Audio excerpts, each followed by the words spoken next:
En tant que parent, il existe peu de terreurs plus profondes que celle de venir récupérer son enfant après une journée de travail, en s'attendant à retrouver son sourire joyeux, et malheureusement le découvrir au contraire mou, sans réaction, presque inerte. Cette vision d'horreur, inimaginable pour la plupart des parents, s'est matérialisée de façon brutale pour Ray et Joe Dowling, le 3 juillet 1984, lorsqu'ils sont allés chercher leur fils de 5 mois, Benjamin, chez sa nourrice, Terry McCurchy. Ce qui aurait dû être un simple moment de transition entre la garde de leur bébé et leur rôle de parent s'est rapidement transformé en un véritable cauchemar.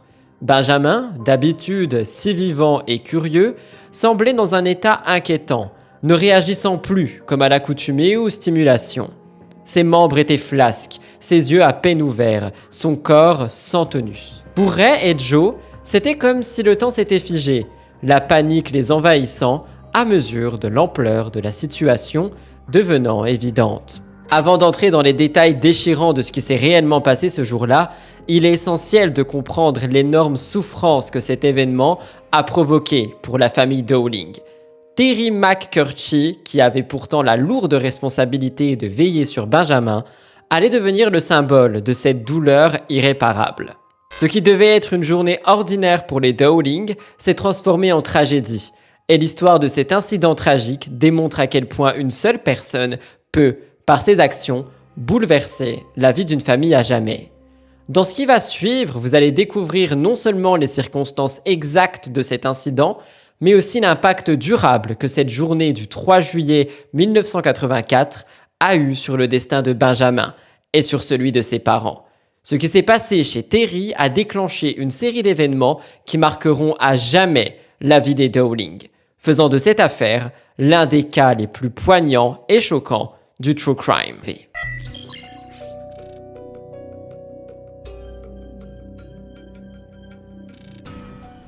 Ray et Joe Dowling étaient sur un petit nuage à la naissance de leur fils, Benjamin Keith Dowling. Comme tous les nouveaux parents, ils étaient emplis de bonheur et d'excitation à l'idée de voir leur famille s'agrandir. Pourtant, malgré cette joie immense, la réalité de la vie quotidienne n'attendait pas. Ray et Joe étaient tous les deux engagés dans des carrières à temps plein, et ils se trouvaient dans l'impossibilité de prendre un congé prolongé pour s'occuper du bébé. Donc, la question de la garde d'enfants est rapidement devenue une priorité pour ce jeune couple, désireux de trouver la personne idéale pour prendre soin de Benjamin en leur absence. Leur quête de la nounou parfaite commença par une série de recommandations et de recherches. Ils se sont tournés vers leurs proches, demandant des avis et des références auprès de leur cercle d'amis et de leur famille. Et l'un des noms qui revenait le plus fréquemment était celui de Terry McCurchy, une femme recommandée par Pam Chestnut, une cousine de Joe. Pam était une amie proche de Terry, et son témoignage personnel en faveur de cette dernière semblait être un gage de confiance. Pour Ray et Joe, c'était un critère rassurant. En plus de cette recommandation familiale, Terry avait d'autres atouts qui la rendaient très attrayante aux yeux des Dowling. Elle était mère de 2 jeunes enfants et elle paraissait posséder l'expérience et la patience nécessaires pour s'occuper d'un nourrisson comme Benjamin. Sa connaissance des besoins des tout-petits semblait indiscutable et Joe et Ray étaient convaincus d'avoir fait le bon choix. Ils décidèrent alors de l'embaucher comme babysitter, soulagés de penser qu'ils laissaient leur précieux fils entre de bonnes mains. Cependant, l'apparente tranquillité de cet arrangement allait rapidement voler en éclats. Ce qui n'était censé être qu'une transition temporaire vers un équilibre travail-famille s'est transformé en un drame déchirant. Seulement 7 jours après que Terry ait commencé à s'occuper de Benjamin, un incident tragique se poursuivit, bouleversant à jamais la vie des Dowling. Ce qui devait être une solution de garde d'enfants normale allait devenir l'une des pires décisions de leur existence. L'impensable s'était produit. Et à partir de ce moment-là, rien ne sera plus jamais pareil pour Ray et Joe, mais surtout pour leur petit Benjamin.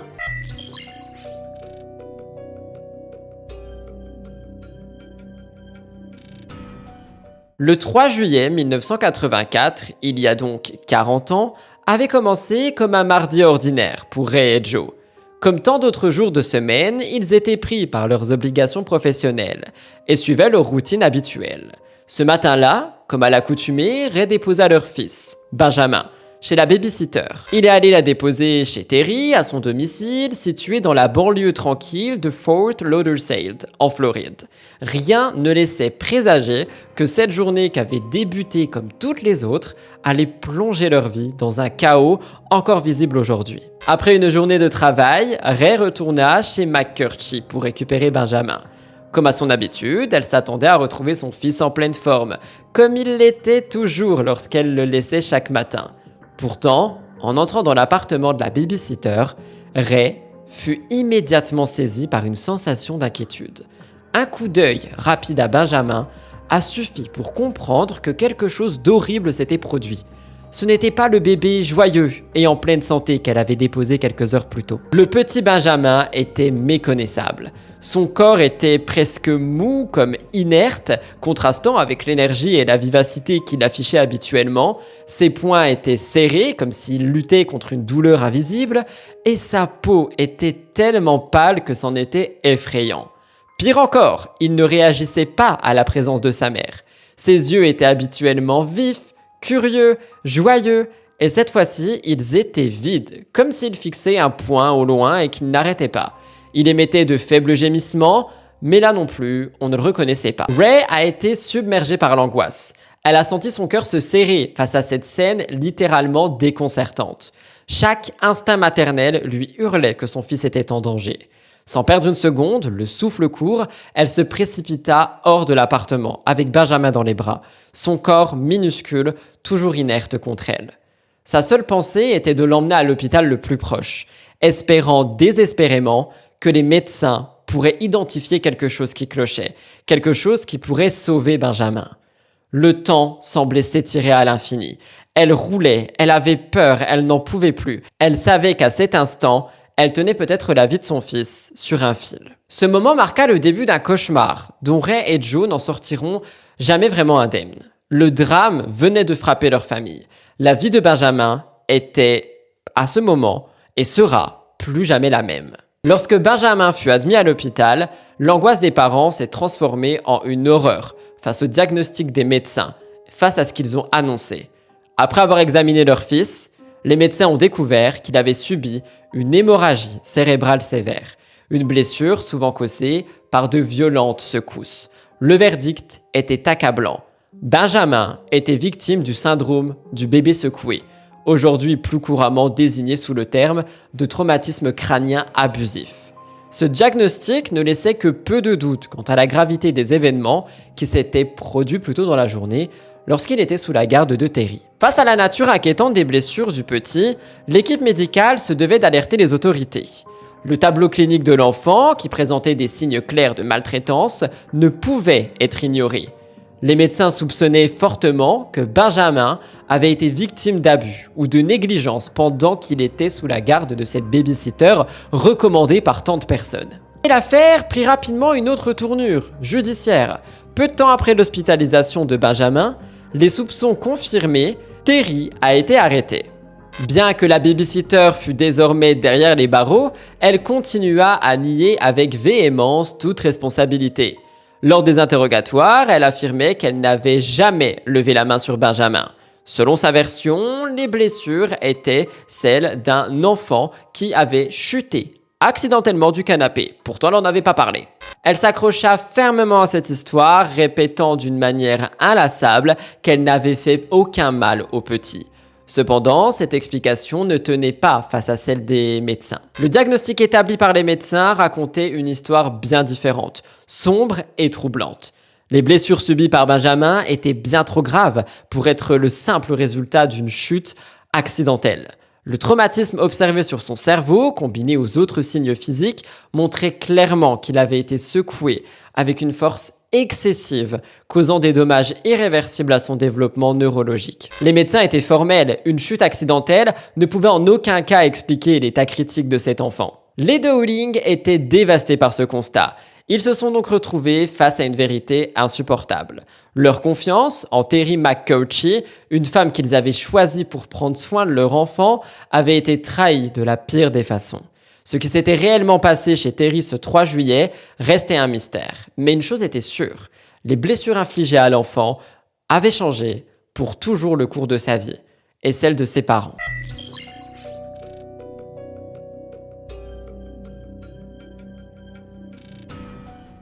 Les blessures que Benjamin Dowling a subies sous la garde de Terry ce mardi fatidique ont laissé des séquelles profondes et permanentes, marquant à jamais la vie de cet enfant et de cette famille. Ce qui aurait dû être une enfance pleine de découvertes, de premiers pas et d'expériences s'est transformé en un combat de tous les jours contre des handicaps écrasants qui ont volé à Benjamin la possibilité de mener une vie normale. L'hémorragie cérébrale causée par les violentes secousses infligées à ce petit garçon ont provoqué des lésions neurologiques massives et des nerfs sectionnés, conduisant à des handicaps à vie. Et oui, je l'ai dit au pluriel. Les conséquences de ces blessures étaient catastrophiques. Benjamin ne marcherait jamais, ne parlerait jamais et n'atteindrait jamais les étapes de développement qui sont le droit fondamental de tout enfant. Il n'a jamais été capable de ramper ou de se nourrir lui-même. Ses parents, Ray et Joe, ont dû faire face à cette réalité, nouvelle, inimaginable, voyant leur fils privé de toute autonomie. Le calvaire de Benjamin s'est traduit par des soins médicaux constants et des interventions chirurgicales multiples. Il a dû recevoir une alimentation par sonde et des tiges métalliques ont été placées le long de sa colonne vertébrale pour essayer de stabiliser son corps qui était affaibli. Les écoles spéciales qu'il a fréquentées tout au long de sa vie n'étaient pas des lieux d'apprentissage dans le sens traditionnel, mais plutôt des centres de soins et de réadaptation où l'on tentait de gérer ses nombreuses déficiences. Le crime de Terry McCurdy n'était pas seulement un acte d'abus, mais une destruction brutale de tout l'avenir qu'aurait pu avoir Benjamin. Ce n'était pas un accident ou une simple erreur, mais une agression qui a condamné cet enfant à une vie de douleur et de dépendance. L'atrocité de ce crime ne réside pas seulement en l'acte lui-même, mais dans les conséquences dévastatrices et surtout irréversibles qu'il a eues. Benjamin n'a jamais eu la chance de courir, de rire, de jouer ou d'exprimer ses pensées. Sa vie était évidemment aimée et soutenue par ses parents, mais elle était marquée par une souffrance silencieuse et un besoin constant de soins médicaux. L'impact de ce crime est difficile à mesurer, car il s'étend bien au-delà de Benjamin. Il a brisé son corps, mais aussi les rêves que ses parents avaient pour lui. Ses parents, dû non seulement faire face à la douleur de voir l'enfant souffrir, mais aussi à la colère, à la frustration de savoir qu'une seule personne avait commis un acte aussi odieux et avait décidé de condamner leur fils à une vie qu'il n'aurait jamais dû connaître. Je pense également qu'ils devaient se sentir coupables. Je vous rappelle qu'ils ont choisi de prendre une nounou parce que leur travail était vraiment très prenant. Et ils ont demandé conseil à tellement de personnes qu'ils se sont tournés vers Terry. Mais finalement, c'était la plus grosse erreur qu'ils aient faite. En insistant sur la gravité de cet acte, il faut comprendre que ce n'était pas un simple accident malheureux. Le crime de cette femme a volé une vie jeune, une vie qui n'avait rien fait encore de celle-ci justement. Elle a laissé derrière lui une famille détruite, condamnée à porter le poids de conséquences des actions d'une babysitter pour toujours.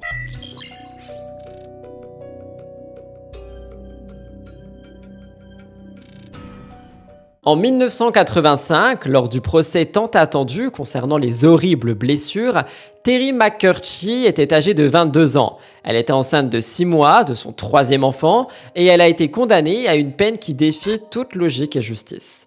Malgré l'ampleur du crime et les dégâts irréparables qu'elle avait causés à un bébé innocent, elle a eu une peine incroyablement clémente.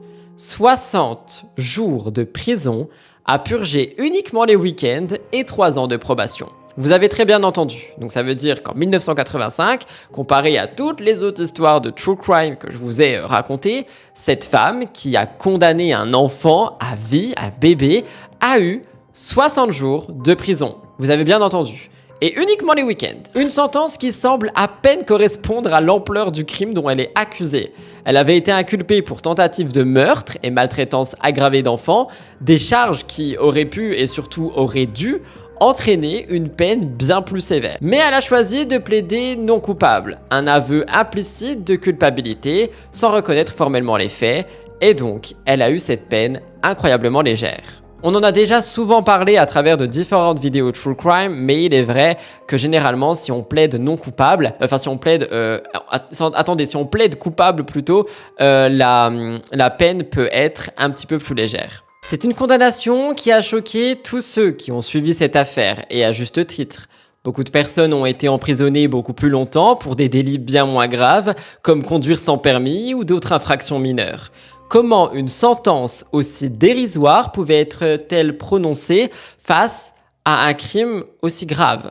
Pire encore, Terry a maintenu son innocence pendant tout au long du procès, affirmant que sa conscience était claire, suggérant ainsi qu'elle n'avait pas activement blessé Benjamin. Ce qui est aujourd'hui encore plus révoltant, sachant que l'état médical de Benjamin contredit directement cette affirmation 40 ans plus tard. Les médecins étaient formels, les blessures de Benjamin étaient le résultat de violences physiques et non d'un accident. Comme je vous l'ai dit plus tôt, je crois que je me suis emmêlé les pinceaux, elle a plaidé non coupable. Elle réfute vraiment tout ce qu'on lui dit. Et donc ça veut dire qu'elle a eu cette condamnation légère sans même avouer quoi que ce soit. Même si l'on mettait de côté la question des secousses violentes, ce qui en soi est déjà impensable, le simple fait que Madame McCurdy n'ait pas cherché immédiatement des soins médicaux pour Benjamin, qui était pâle, mou, insensible à son arrivée à l'hôpital, est une négligence criminelle. Comme je vous l'ai dit tout à l'heure, si son histoire de « il a chuté du canapé » était vraie, pourquoi n'a-t-elle rien dit ? Ce manquement seul aurait dû justifier une peine bien plus sévère que 60 jours de prison les week-ends. En ne réagissant pas rapidement à l'état critique de Benjamin, elle a aggravé une situation déjà tragique, si on croit ce qu'elle dit évidemment.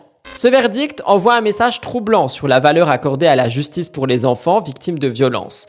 Comment une vie, celle de Benjamin, marquée à jamais par des handicaps et des souffrances, peut-elle être comparée à 60 jours de prison partielle ? Ce jugement a laissé un goût amer aux Dowling, mais à tous ceux qui croient en un système judiciaire équitable. Ce qui s'est passé en 85 n'était pas seulement une injustice légale, mais une insulte à la douleur et aux épreuves que Benjamin et sa famille allaient devoir endurer pour le reste de leur vie. On parle pas souvent de Pam Chestnut dans cette affaire, la cousine qu'avait initialement recommandé Terry à Joe et Ray. Et elle-même aussi, elle s'est retrouvée au cœur d'un drame tragique. En tant que cousine de Benjamin et ancienne meilleure amie de McCurdy, elle a dû affronter ses sentiments assez complexes de culpabilité, de douleur, de trahison, sachant que la femme qu'elle avait confiée à sa famille était responsable des blessures infligées et irréparables à Benjamin. Lors du procès, Pam a exprimé son incrédulité et son chagrin face au refus obstiné de Terry d'admettre sa responsabilité dans cette affaire. Elle avoua devant le tribunal qu'elle avait toujours connu Terry comme quelqu'un au caractère difficile et au tempérament parfois explosif, mais jamais elle n'aurait imaginé qu'elle puisse en arriver à blesser un nourrisson, encore moins son propre cousin. Cette douleur était exacerbée par le fait que Terry continuait de clamer son innocence, refusant de reconnaître les faits malgré les preuves. Pam, qui avait été une amie proche de Terry, se sentait vraiment trahie. Non seulement elle lui avait menti à cause des blessures de Benjamin, prétendant que le bébé était simplement tombé, mais en plus elle refusait aussi d'assumer la moindre responsabilité.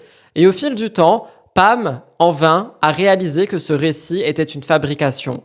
Un mensonge cruel visant à masquer la vérité bien plus sombre de ce qui s'était passé ce jour-là.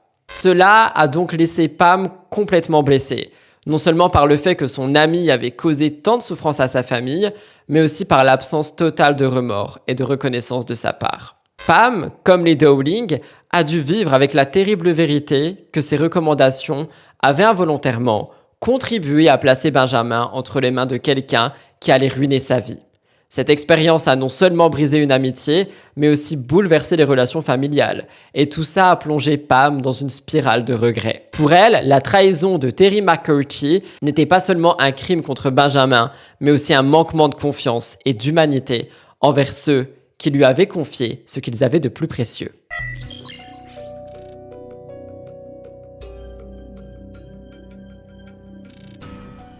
En 2019, plus de 3 décennies après le drame initial, Terry a de nouveau été appelé à répondre de ses actes devant la justice, en lien avec les blessures infligées à Benjamin en 84, plus de 30 ans plus tôt. Cette fois-ci, les accusations ont été ravivées en raison d'un événement tragique, la mort de Benjamin. Après avoir vécu une vie marquée par des handicaps extrêmes causés par les violences subies lorsqu'il était bébé, Benjamin est décédé le 16 décembre 2019, à l'âge de 35 ans, dans la maison familiale située à la côte du golfe de Floride.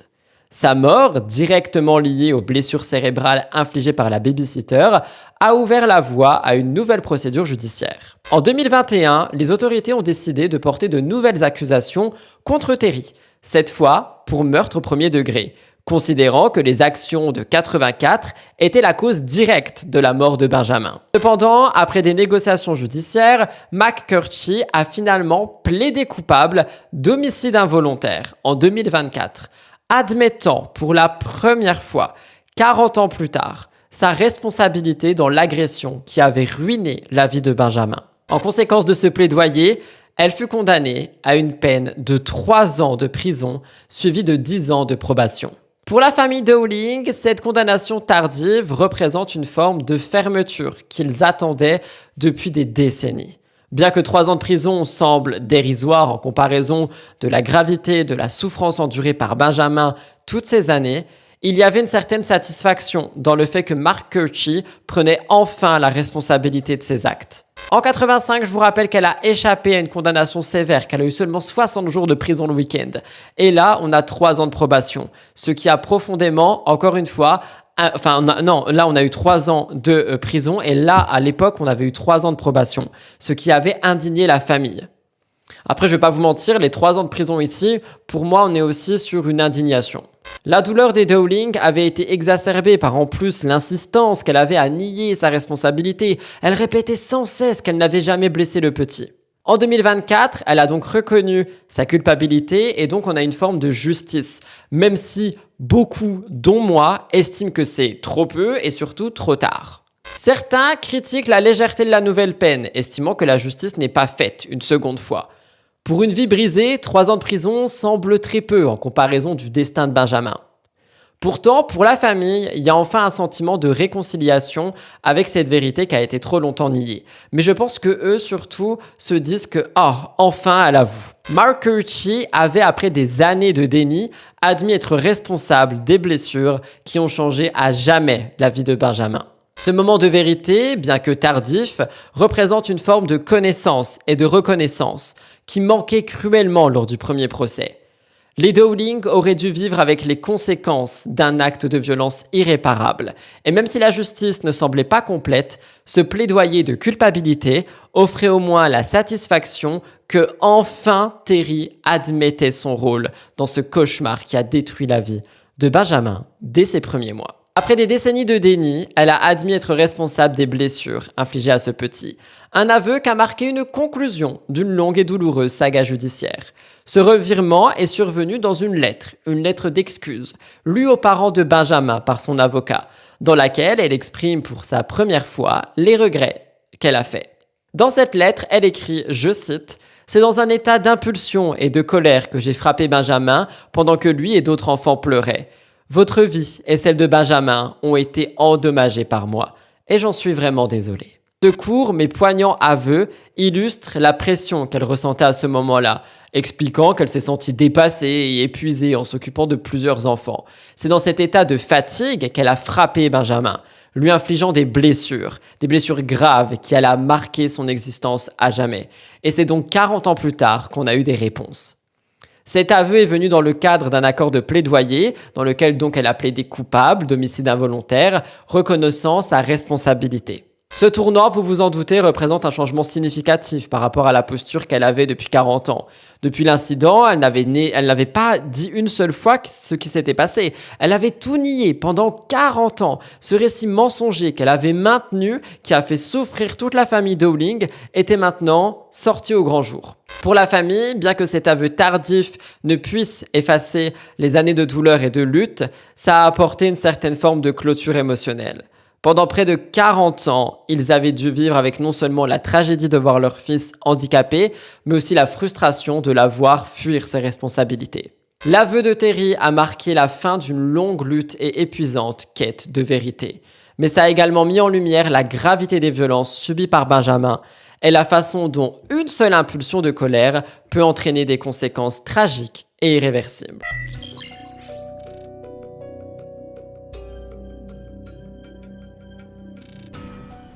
Après la naissance tragique de Benjamin, comme vous l'avez vu, Ray et Joe ont trouvé la force de reconstruire leur famille. Ils ont eu 2 autres enfants, et malgré la perte dévastatrice de Benjamin en 2019, son héritage a continué d'influencer la vie de tous ceux qui l'ont connu. Sa sœur, Melissa, a exprimé des paroles sincères à propos de l'impact de Benjamin, montrant à quel point sa présence avait touché ceux qui l'entouraient, malgré son incapacité à parler ou à se mouvoir. Melissa a décrit Benjamin comme une source d'inspiration permanente dans leur famille. Elle a partagé que bien qu'il n'ait jamais pu parler, marcher ou vivre comme les autres, il leur avait enseigné des leçons inestimables sur la compassion, l'empathie, la patience et la compréhension.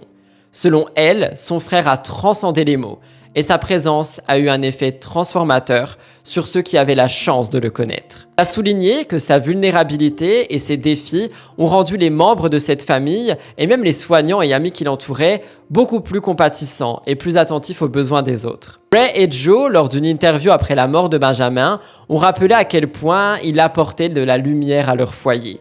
Ils ont expliqué que, bien qu'il ne puisse pas communiquer avec des mots, il souriait souvent, surtout lorsqu'il était entouré de ses proches. Ils croyaient fermement que Benjamin était conscient de l'amour qui l'entourait et de la manière dont sa famille s'efforçait de prendre soin de lui. Pour eux, ses sourires étaient un signe de connexion, un rappel que leur fils ressentait l'affection et les efforts constants pour le protéger et l'accompagner. La vie de Benjamin Dowling, bien que tragiquement courte et marquée par des souffrances imposées, a eu un impact durable. Il a enseigné de précieuses leçons à sa famille et à ceux qui l'entouraient, devenant donc un symbole de résilience et d'amour inconditionnel. Il a montré que même ceux qui ne peuvent pas s'exprimer ou participer à la vie d'une manière traditionnelle peuvent avoir une influence profonde et durable sur les autres. Cette affaire, en plus d'illustrer la tragédie du syndrome du bébé secoué, met aussi en lumière les effets durables qu'un acte de violence peut avoir non seulement sur la famille, et aussi sur les victimes. L'histoire de Benjamin est un rappel déchirant des dangers de ce syndrome et de l'importance d'une vigilance accrue en matière de maltraitance des enfants. Le fait que Terry McCurdy ait finalement reconnu sa responsabilité des décennies plus tard ne peut effacer la souffrance endurée. Mais comme le soulignent les Dowling, cela ouvre la porte à des changements dans les perspectives juridiques et sociales. Benjamin n'a pas souffert en vain. Son histoire a sensibilisé à l'importance de protéger les enfants vulnérables et a, espérons-le, contribué à des réformes visant à empêcher d'autres familles de vivre une tragédie similaire. Son héritage est un appel à la compassion, à l'empathie et à une justice plus vigilante pour les plus faibles d'entre nous.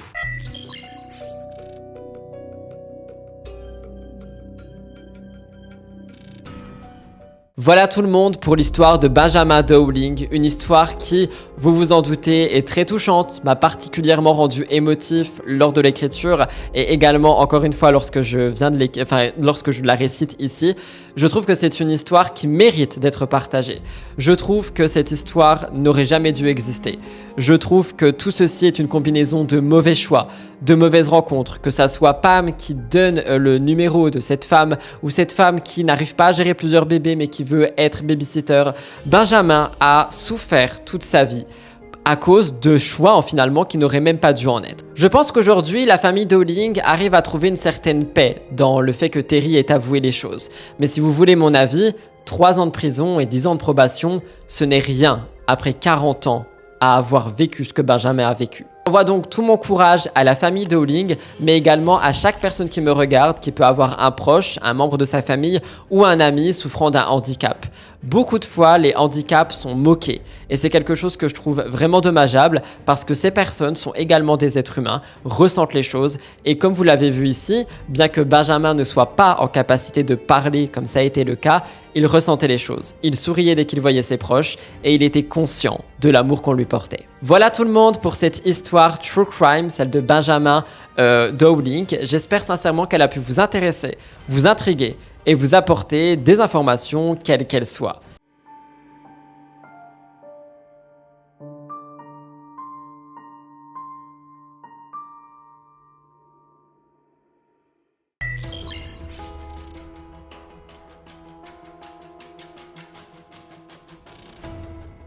Le 28 avril 2021, un résident de Moffat dans le Colorado, nommé Michael Lamboy, s'est présenté au poste de police local avec une histoire troublante.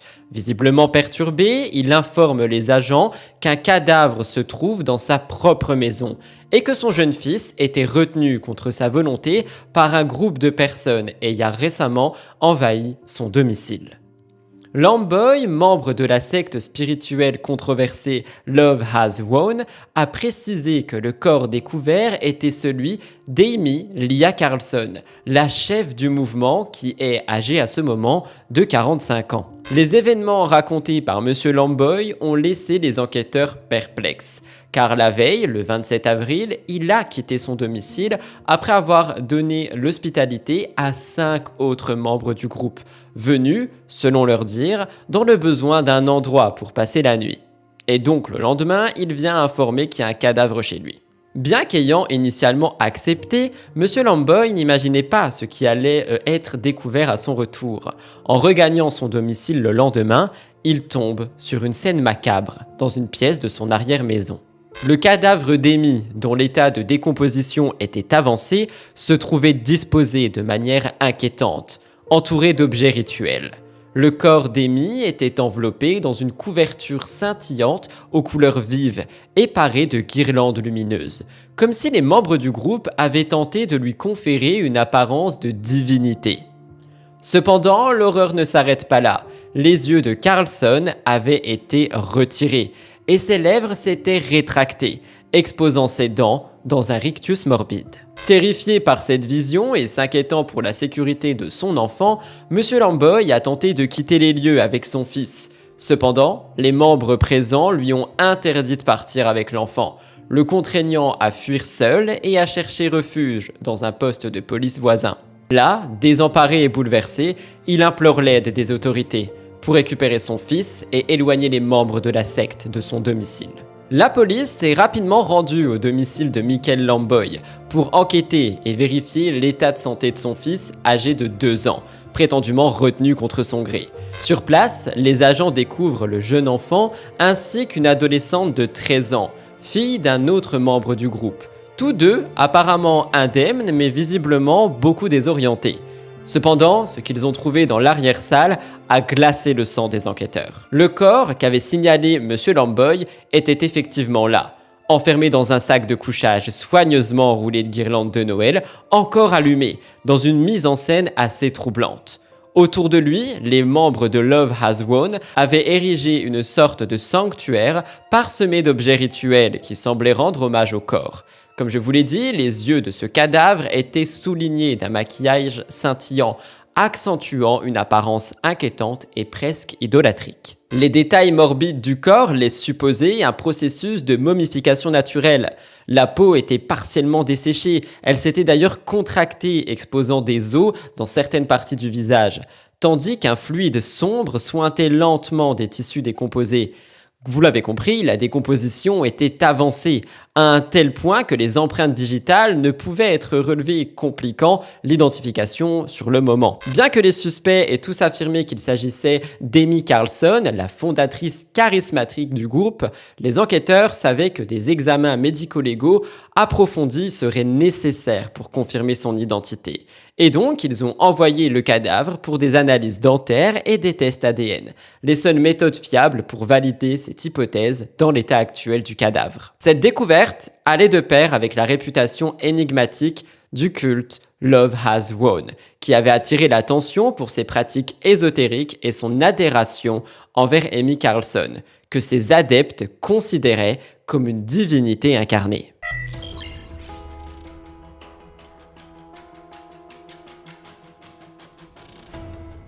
La police et les proches d'Amy soupçonnent qu'elle était décédée depuis au moins plusieurs semaines, avant que son corps ne soit retrouvé dans cet état de momification partielle.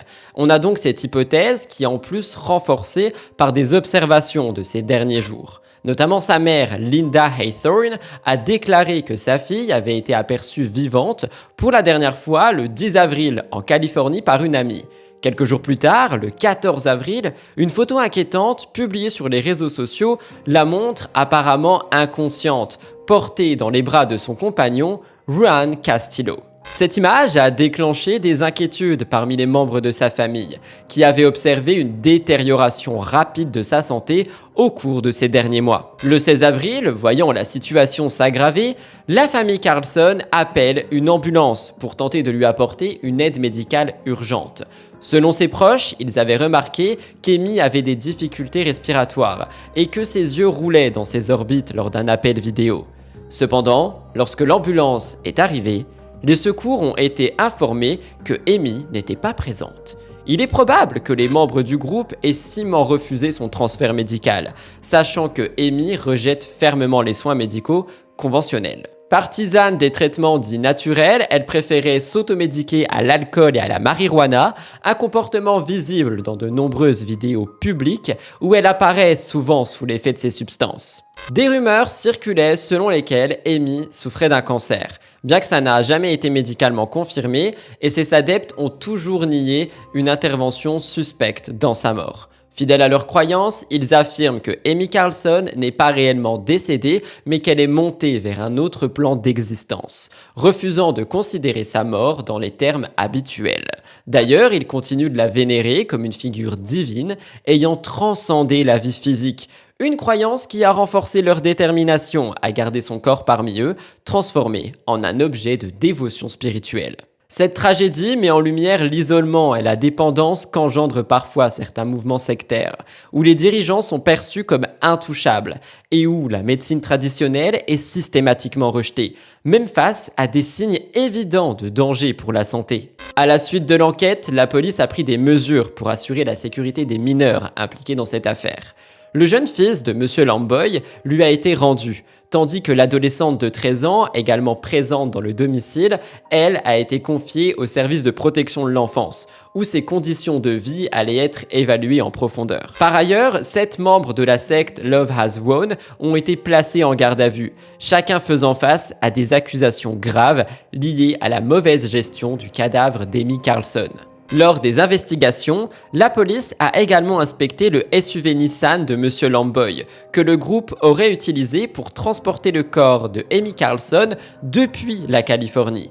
Et à l'intérieur du véhicule, le siège passager était incliné, laissant supposer que le cadavre y avait été installé pour le trajet, transformant ce véhicule en une scène sinistre de transport. Parmi les personnalités figurait le fameux Juan Castillo. D'ailleurs, je ne sais pas si on dit Juan ou Juan, donc je préfère faire un mélange. Il avait 45 ans et il entretenait une relation avec Amy Carlson. Dans les arrêtés, on avait également Obdulia Franco, 52 ans, John Robertson, 32 ans et Ryan Kramer, 30 ans. Chacun d'entre eux a été accusé de manipulation de restes humains et de maltraitance d'enfants. Christopher Royer et Sarah Rudolph, tous deux âgés de 35 ans, ont fait face aux mêmes accusations. Enfin, Karine Raymond, âgée de 47 ans, fait face à des accusations supplémentaires de séquestration et de maltraitance d'enfants, ces actions étant particulièrement préoccupantes aux yeux des autorités. L'enquête, en fait, a révélé des pratiques alarmantes au sein du groupe Love Has Won, qui poussait ses membres à des actes extrêmes pour honorer et préserver la dépouille de leur leader. Les accusations contre eux soulignent la gravité des infractions commises, non seulement par rapport à la manipulation du cadavre, mais également en raison de la mise en danger de mineurs exposés à ces pratiques et à ces conditions. Ces révélations ont mis en lumière des éléments troublants de la vie au sein de cette communauté fermée, où la dévotion envers Madame Carlson semblait surpasser toutes les normes éthiques et légales.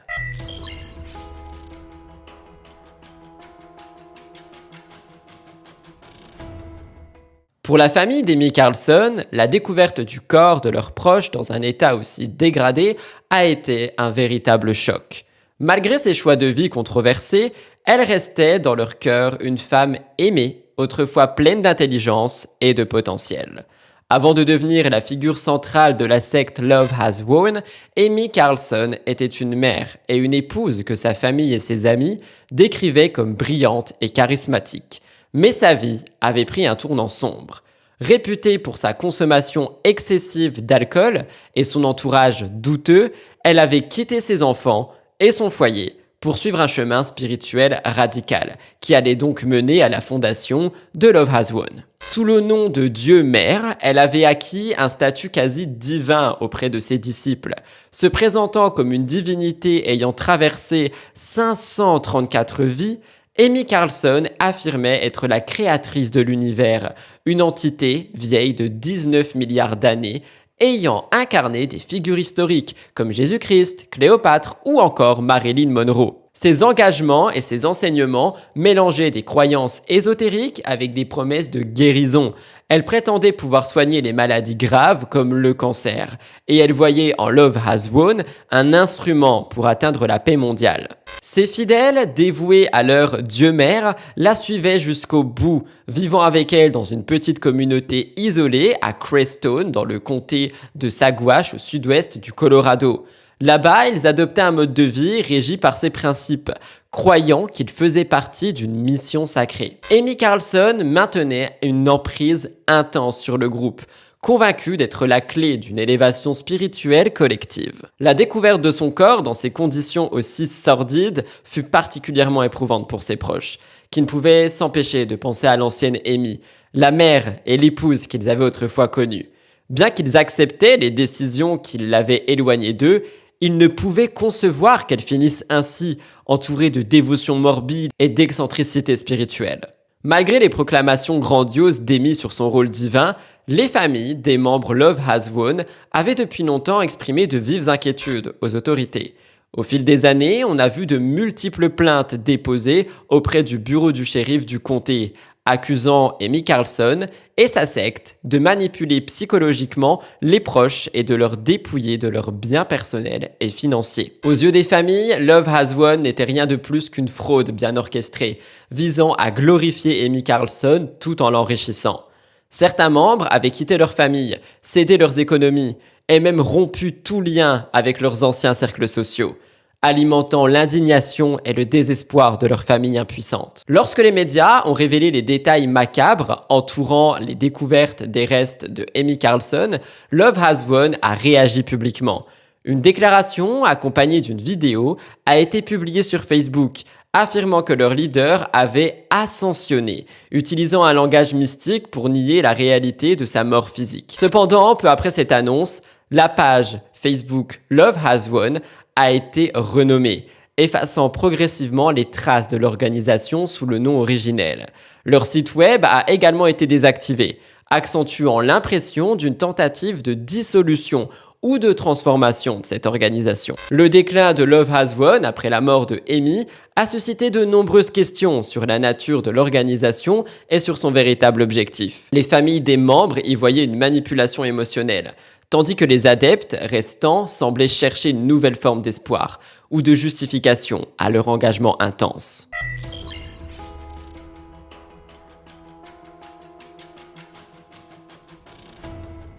Dans les jours qui ont suivi la découverte des restes, une nouvelle dynamique autour de Love Has Won a émergé, en grande partie alimentée par les déclarations de Michael Lamboy et les révélations sur son rôle administratif au sein du groupe. Un groupe Facebook appelé Love Has Won Exposed a publié un message prétendument de Lamboy, affirmant qu'il avait lui-même pris la décision de fermer le site web, qui est resté hors ligne depuis. Il a également indiqué qu'il s'engageait dans une réduction progressive de l'activité médiatique du groupe, bien qu'il n'ait pas le contrôle sur toutes les pages, notamment le groupe Facebook, géré par d'autres. Des rapports ultérieurs ont révélé que la majorité des actifs financiers et de la présence en ligne de Love Has Won sont techniquement enregistrés au nom de Lamboy. Cette situation a alimenté des spéculations selon lesquelles il serait le véritable créateur du culte, une accusation qu'il a niée avec force. Cependant, dans les groupes sectaires, il n'est pas rare que les leaders comme Carlson, désireux de préserver leur mystique spirituelle, gardent leur nom éloigné de toute documentation officielle. En conséquence, bien que Amy Carlson ait été l'autorité spirituelle du groupe, Lamboy se retrouve à porter le fardeau administratif et légal, ce qui pourrait le rendre responsable en cas d'enquête pour fraude ou irrégularité liée à Love Has Won. Malgré la fermeture du site et son rapport du culte aux autorités, il a révélé qu'il conserve une foi inébranlable en Amy, affirmant qu'il la voit toujours comme une figure divine, un être supérieur. Ses croyances et son rôle administratif dans le culte compliquent la situation, laissant planer un doute. Est-il une victime, un fidèle sincère ou un acteur ambigu dans l'ombre de ce culte? La famille d'Amy continue de la dépeindre avec nostalgie, se souvenant d'une adolescente vive et talentueuse qu'elle était. Selon eux, c'était une élève brillante, avec des notes exceptionnelles, entourée d'amis et dotée d'une voix de chanteuse, qui captivait tout le monde. Une fois qu'elle a obtenu son diplôme de fin d'études secondaires, sa sœur notamment se souvient qu'elle a commencé à explorer ce que la famille considère comme les recoins sombres d'Internet. Peu à peu, Amy se liait avec des personnes aux visions de la réalité inhabituelles, voire délirantes, et revenait à la maison fascinée par des théories et des idées surnaturelles, qui incluaient des extraterrestres et des dimensions parallèles. Dans la trentaine, ses croyances avaient pris une tournure radicale, voire perturbante. Elle a coupé les liens avec son ancienne vie, abandonnant ses 3 jeunes enfants, un acte qui a marqué un point de non-retour pour sa famille. Bien que certains membres soient restés en contact par des appels et des messages, ils n'ont plus jamais eu la chance de la revoir en personne. Ceux qui cherchaient à l'aider se heurtaient à un mur. Amy Carlson devenait évasive, voire réticente à tout échange si cela touchait à ce que ses proches considéraient comme des délires. Dans un acte désespéré pour la reconnecter à la réalité, certains membres de sa famille ont même participé à l'émission télévision Dr Phil, espérant que cela inciterait Amy à les écouter. Mais elle a décliné cette tentative d'aide, restant fermement enracinée au sein de Love Has Won, qu'elle dirigeait à ce moment-là avec une autorité quasi absolue.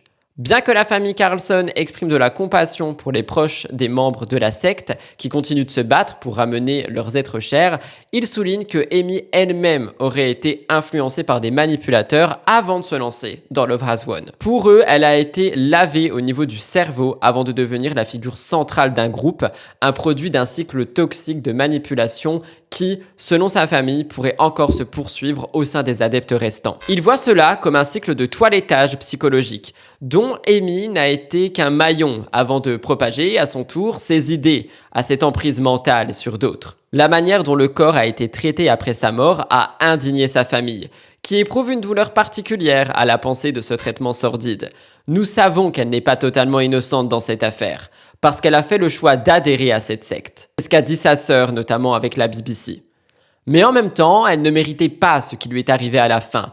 Aucun être humain ne mérite cela. Ces mots soulignent la complexité des sentiments de sa famille, déchirée entre la reconnaissance de ses choix discutables et le chagrin devant le sort tragique de cette sœur qui, jadis, semblait si prometteuse.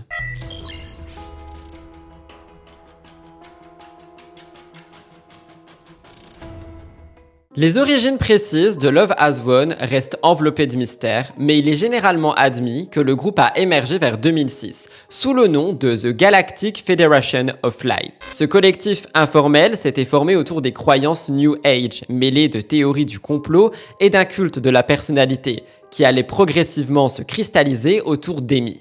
Invitée à rejoindre le groupe, elle s'est rapidement imposée, prenant le rôle central de Dieu-Mère pour les adeptes. À cette époque, les membres dévoués du groupe étaient peu nombreux, oscillant entre 12 et 20 personnes. Mais peu de temps après son initiation au sein de cette communauté, Amy a abandonné sa vie personnelle. Elle a quitté son 3e mari, ses enfants et elle a démissionné de son poste de directrice chez McDo. Elle a également coupé presque tous les liens qu'elle avait avec sa famille, se consacrant pleinement aux enseignements et à la doctrine du groupe, qui deviendrait donc Love Has Won. Cette rupture radicale semblait marquer une transformation profonde pour Carlson, qui a gravi les échelons pour devenir la figure de proue du groupe, cultivant un discours mystique et s'autoproclamant comme une divinité. Carlson s'est présenté comme un être transcendantal, affirmant être âgé de 19 milliards d'années et ayant vécu 534 vies passées, comme je vous l'ai dit. Ces incarnations incluraient, selon elle, des figures historiques mythiques comme Jésus, Cléopâtre et d'autres personnages marquants. Sa mission, selon elle, était de conduire 144 000 élus vers une 5e dimension mystique, une promesse spirituelle largement inspirée de la symbolique du nombre 144 000, présente dans certaines interprétations de traditions abrahamiques. Dans le livre de l'Apocalypse, ce nombre représente les fidèles issus des 12 tribus d'Israël qui, à la fin des temps, se seraient appelés à adorer Dieu, Carlson reprenait ainsi ce chiffre pour donner une légitimité cosmique à sa prophétie, exploitant un concept ancien et sacré pour renforcer son emprise. Ce discours d'ascension et de mission divine avait un attrait indéniable pour les adeptes, qui croyaient en elle avec une dévotion totale. Au fil des années, Love Has Won se structura davantage, attirant des individus en quête de sens ou de transformation spirituelle. Amy parvint à modeler un groupe hermétique, marqué par l'adoration de Dieu Mère et la conviction que seule elle détenait la clé de le réveil spirituel. Les enseignements d'Amy Carlson au sein de Love Has Won étaient présentés à ses adeptes comme des vérités absolues, au-delà de toute remise en question, malgré leur contenu souvent extravagant.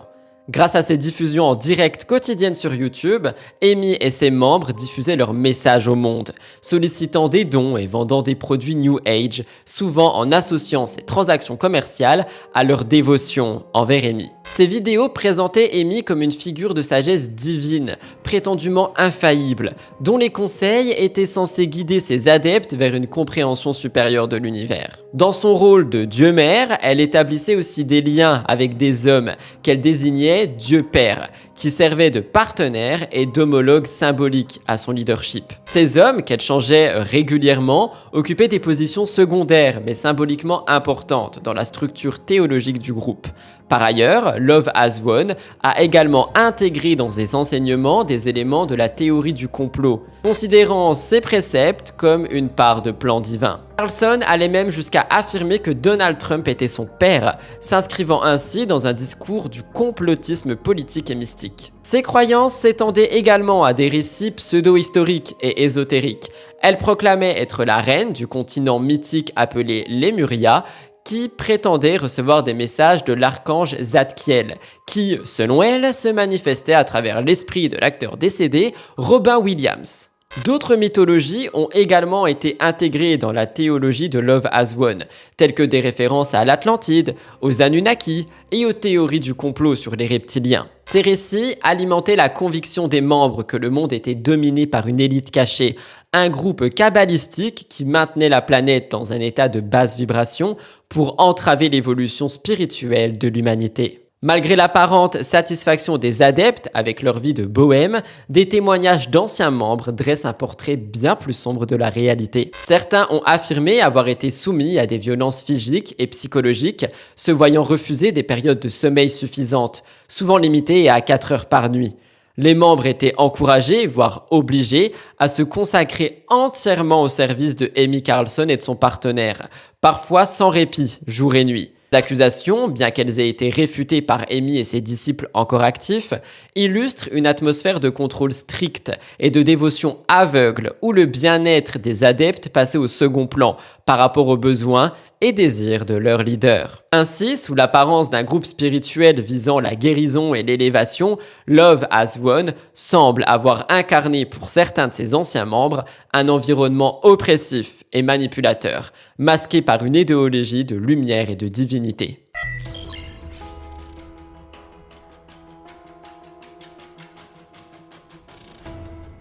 En mai 2020, un événement troublant a mis en lumière les conditions de vie au sein de Love Has Won.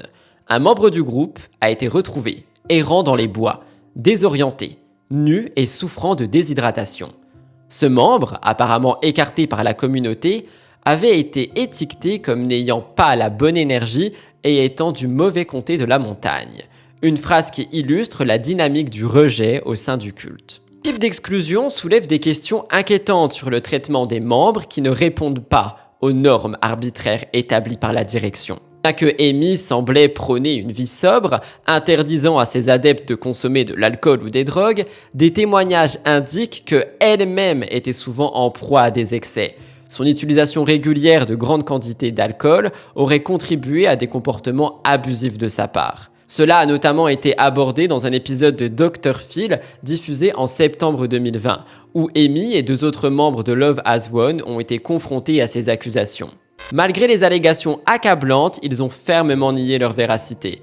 Parallèlement, des enregistrements du groupe ont été mis en évidence. On voit des sentiments antisémites et racistes parmi certains membres, soulevant des préoccupations éthiques et morales sur les enseignements et la culture au sein de la secte. Ces accusations et les réalités sombres du culte ont profondément affecté Cole, le fils séparé de Carlson. Aujourd'hui, il est étudiant en biologie à Portland et il n'avait que 12 ans lorsque sa mère a choisi de les abandonner, lui et ses frères et sœurs. Se remémorant cette période, il a décrit un moment particulièrement dévastateur. Alors qu'il se préparait à passer Noël avec elle à Houston, son père l'a assis pour lui annoncer que sa mère était partie. Cette révélation a été un choc pour lui, laissant Cole et ses frères et sœurs sous la responsabilité de leur père, ce qui a profondément affecté la dynamique familiale. Bien qu'il admette que sa mère n'était pas la meilleure des mères pendant des années, Cole exprime toujours un attachement envers elle. Son amour persiste, malgré le traumatisme de son abandon et des choix de vie de sa mère, illustrant la complexité des liens familiaux, même face à la douleur et à la trahison. Les défis émotionnels qu'il endure révèlent les conséquences tragiques des décisions de Amy, tant pour ses enfants que pour les membres du groupe qui ont souffert sous son autorité. Love Has Won, ce culte dirigé, a connu un parcours erratique à travers plusieurs États américains avant de s'établir au Colorado en septembre 2018. Au cours des années précédant 2018, le groupe a passé du temps dans des régions variées, le Colorado, l'Oregon, la Californie et la Floride, cherchant apparemment des lieux où leurs croyances ésotériques semblaient mieux acceptées. En août 2020, le groupe a tenté de s'installer à Hawaï, mais cette tentative a été accueillie avec une hostilité croissante parmi les habitants. Amy a fait une déclaration controversée en se présentant comme la déesse hawaïenne, ce qui a suscité des réactions négatives. Les résidents étaient en colère, ils ont organisé des manifestations, allumant des feux et chantant des prières devant la propriété louée par le groupe. Une vidéo enregistrée par un membre du culte, Lauryn, documente les tensions montrant des habitants lançant des œufs et des pierres sur leur maison, ainsi que des vitres brisées et un SUV garé à l'extérieur, soulignant l'ampleur de cette situation et de cette colère. Face à cette escalade de tensions, le maire de Kauai, Derek Kawakami, a dû intervenir personnellement pour négocier le départ du groupe de l'île. Et après des discussions avec les autorités, Love Has Won a pris un vol pour l'aéroport de Kahului à Maui, mais la pression a été telle qu'ils ont finalement été convaincus de retourner au Colorado en septembre 2020. C'est à cette époque que la santé d'Amy se détériorait rapidement. Elle a révélé avoir reçu un diagnostic de cancer et apparemment elle était paralysée de la taille vers le bas, ce qui a suscité des inquiétudes. Mais comme je vous l'ai dit, il y en a beaucoup qui ont réfuté ça aussi. Une photo prise quelques semaines avant sa mort montre qu'elle est très mince avec des cheveux décolorés, une peau présentant des taches violacées, illustrant l'impact dévastateur de sa potentielle maladie. Le coroner du comté, Tom, a rapporté que Carlson avait ingéré de grandes quantités d'argent colloïdal, un remède que le groupe vantait comme une solution contre le Covid-19, malgré des avertissements qui avaient demandé l'arrêt de sa promotion. L'ingestion prolongée de ce traitement peut entraîner des conséquences graves telles que la décoloration des cheveux, de la peau et des convulsions, ainsi qu'une défaillance des organes. Ce choix dangereux et non médical soulève des questions sur la négligence des dirigeants de Love Has Won et l'absence de soins appropriés pour Amy. Les événements entourant le culte, la dégradation de la santé de Amy et les réactions de la communauté illustrent non seulement la tragédie personnelle de cette femme, mais également les dangers qui étaient au sein de Love Has Won, le rejet de soins médicaux conventionnels et les rumeurs de potentielles maladies.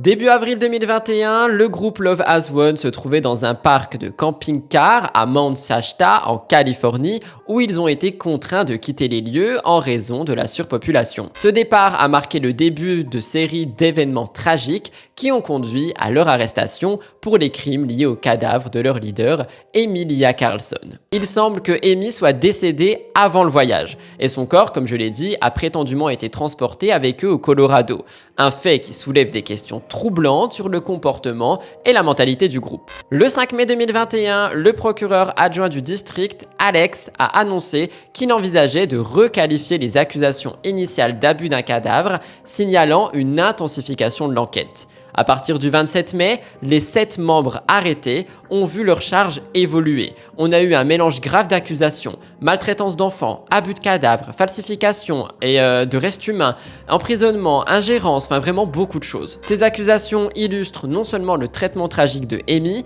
mais aussi les conséquences potentielles sur les enfants impliqués. Malgré la mort de leur leader et l'arrestation de Ryan Castillo, qui était connu au titre de Père Dieu, des rumeurs persistent sur la continuité des activités du culte. Avec la disparition de Amy, Ryan pourrait avoir pris les rênes de l'organisation, guidant les membres dans une nouvelle direction. Le groupe a renommé sa page Facebook et son compte YouTube en 5D Full Disclosure, marquant une réorientation de leur identité en ligne. Ils ont également lancé un nouveau site web qui porte le même nom, qui semble leur permettre de continuer à diffuser leurs messages, malgré les retombées négatives de l'affaire. Sous cette nouvelle bannière, les membres de Love Has Won continuent de publier des vidéos en plan direct intitulées Daily Energy Update, notamment sur YouTube, principalement animées par des membres basés à l'international. Cependant, les figures de proue du groupe ne sont plus visibles dans ces flux en direct depuis les arrestations, laissant entendre une tentative de distance par rapport aux événements tragiques qui se sont produits. La page Facebook, récemment renommée, s'emploie activement à contrôler les dommages causés par les reportages médiatiques. Elle insiste sur le fait que les déclarations de la police affirmant que Carlson était morte des semaines avant sa découverte sont des mensonges. Ils disent qu'elle serait décédée la nuit même où la maison a été perquisitionnée. Face aux critiques et aux interrogations sur l'état de décomposition avancé du corps, le groupe a répondu de la manière suivante. Étiez-vous là? Non. Alors laissez-le partir et avancez. L'enquête sur les circonstances entourant la mort de Amy et les activités du groupe sont toujours en cours, soulevant des questions inquiétantes sur le bien-être des membres restants, surtout les enfants. Alors que les autorités poursuivent leurs enquêtes, la lutte pour comprendre la dynamique au sein de ce culte et les événements qui ont conduit à cette tragédie continue de hanter les familles et les proches des membres. La découverte tragique de ce corps ne marque pas seulement la fin d'une vie troublée, mais aussi le début d'une quête désespérée pour comprendre la manipulation et la douleur que ces croyances extrêmes peuvent engendrer. Les membres de Love Has Won, autrefois unis par un sentiment d'appartenance, se retrouvent désormais confrontés à la réalité de leur choix et à la profondeur de la perte. La douleur est palpable, non seulement pour la famille d'Amy, qui pleure une mère et une femme qu'ils n'ont jamais pu atteindre, mais aussi pour ceux qui, attirés par la promesse d'une illusion et d'une illumination, ont perdu leur chemin dans l'obscurité. Alors que l'histoire de Amy se déploie dans les médias depuis des années, elle nous rappelle les dangers des idéologies aveugles et la fragilité de l'esprit humain. La route vers la guérison et la rédemption est semée d'embûches. Mais peut-être qu'en éclairant les sombres recoins de cette tragédie, nous pourrons tous trouver une voie vers la compréhension et finalement la paix. Que cette histoire soit un avertissement et une réflexion sur les choix que nous faisons et aussi sur les conséquences que ça peut avoir sur nous, mais également nos proches.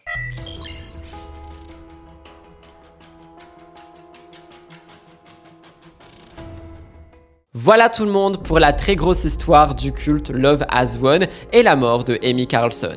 Alors si vous voulez mon avis personnel par rapport à cette affaire, au moment où j'ai écrit celle-ci, j'arrêtais pas de me dire que peut-être Amy n'était pas la seule leader de ce groupe. J'arrive pas à ne pas me dire qu'il y a quelqu'un d'autre avec elle. Donc certains ont parlé de Michael, d'autres parlent de son compagnon, Ruan.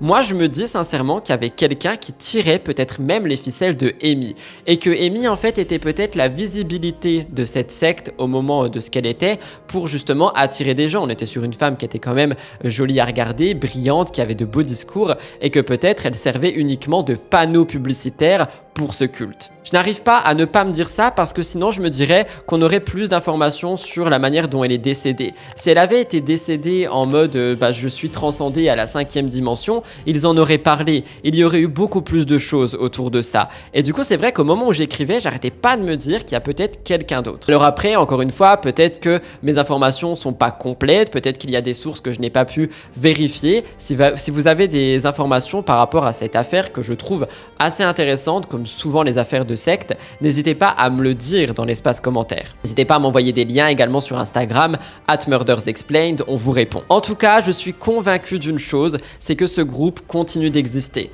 Peut-être sous un autre nom, peut-être en étant un peu plus caché, mais comme je vous l'ai dit, pas mal de choses sont encore en cours.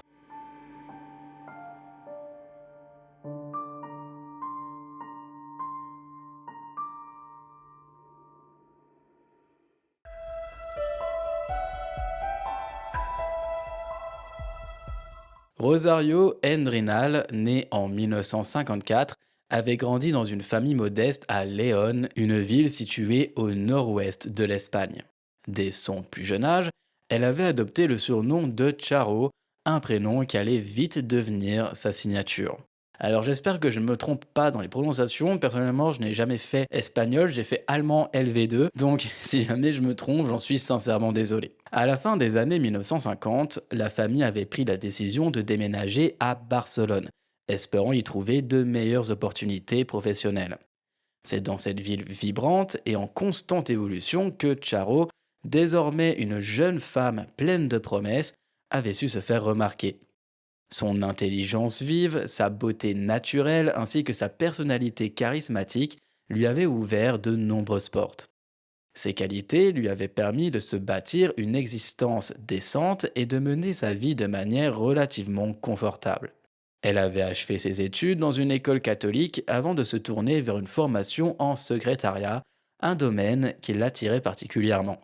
Après avoir obtenu son diplôme, elle avait rapidement décroché un emploi dans une banque locale, une première étape importante dans sa carrière. En fin de décennie, sa capacité à parler plusieurs langues l'avait conduite à une nouvelle aventure professionnelle dans une entreprise qui plus est prometteuse, le supermarché espagnol en plein essor, Prica, où elle avait intégré le bureau de haute direction. Les années suivantes avaient marqué un tournant majeur dans la vie de Charo. En 1980, elle semblait avoir trouvé un équilibre parfait. Elle s'était mariée avec un homme, un certain Luis Rodriguez, un homme qu'elle aimait profondément, et quelques mois après leur union, ils avaient accueilli leur vie, Chantal, un bonheur qu'ils partageaient pleinement. Ils avaient déménagé dans un appartement spacieux situé à Barcelone, à quelques pas seulement de la résidence de ses parents. Cette nouvelle maison symbolisait la stabilité et la prospérité qu'ils avaient atteintes. De plus, le couple avait pu se permettre de s'offrir un bateau, un voilier qu'ils avaient nommé Kiwi, un symbole de leur confort et de leur bonheur en famille. Pourtant, en 1995, la vie de Charo avait pris une tournure inattendue et malheureusement tragique. C'est à cette époque que sa relation avec Jean, un cadre français qu'elle avait rencontré dans le cadre de son travail, avait commencé. Lors de voyages d'affaires en France, Jean avait su la charmer et lui proposer un poste plus prestigieux et mieux rémunéré dans la ville de Paris. Séduite par l'idée de changer de vie et influencée par ses sentiments naissants pour l'homme, Charo avait accepté son offre. Elle avait alors pris la lourde décision de quitter son mari, Louis, et leur fille de 14 ans, Chantal, pour rejoindre Jean en France, espérant alors qu'un nouveau départ serait la clé de son bonheur. La nouvelle du départ de Charo avait évidemment été un choc énorme et émotionnel pour le pauvre Louis.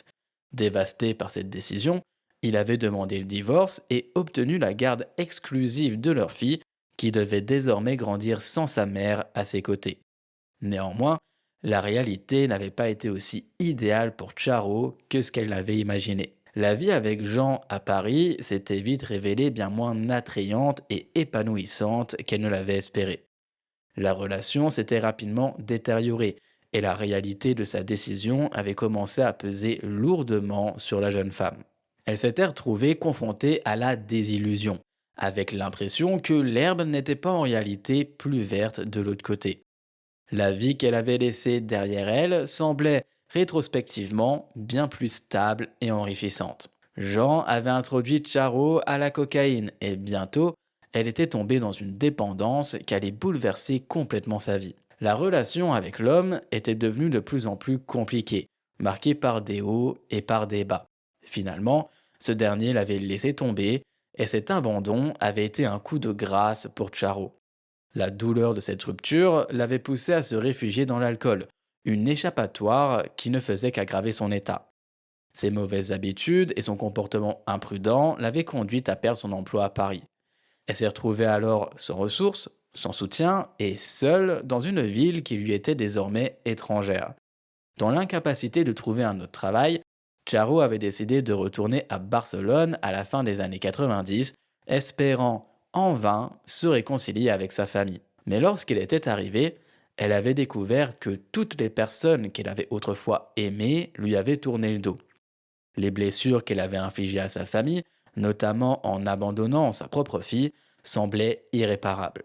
Aucun d'eux n'avait été prêt à lui pardonner, et son retour avait été accueilli par le silence et l'indifférence.